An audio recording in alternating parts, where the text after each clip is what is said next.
world. So, ayan. Magluto tayo ng porridge. Yan porridge, lugaw yan. Dahil nag-craving si Gidi ng porridge. Ano At mahal kapag ka bumili. Lugaw yan.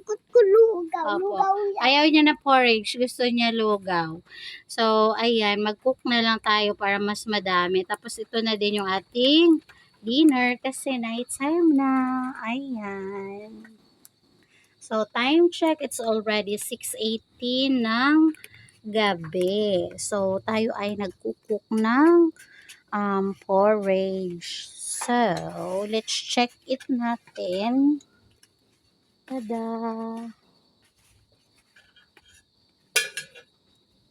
Ayan. Kung okay na yung kanyang consistency ng rice. So, medyo malalaki pa yung rice. Palambutin pa natin siya ng konti pa para masarap. Ayun. Ibalik natin ulit yung cover para mas mabilis siyang kumulo pag may cover yung ating kinukook. Ayun. So, wala tayong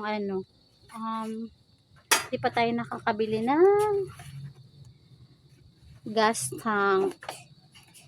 Nakapagpapa-refill ng gas stove, ganun. Kaya dito tayo mag-cook sa kahoy para makapagluto tayo ng porridge. So, ayan.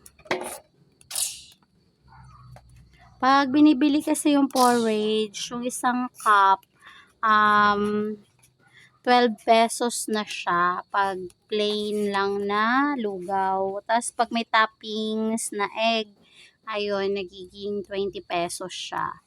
Tapos kapag ka naman tokwa, yung toppings niya, ayun, 20 din siya.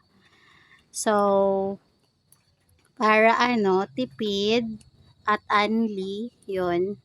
Mag-cook na lang tayo, tapos mag-cook na lang din tayo ng tofu, ganun. Para mas madami at mas masiyahan yung mga kiddos. Pati si tatay din. Ayun. So, ayan. Flex lang natin ang ating dinner. Maraming salamat po sa support at pagmamahal. Highly appreciated po. Thank you for watching. Bye!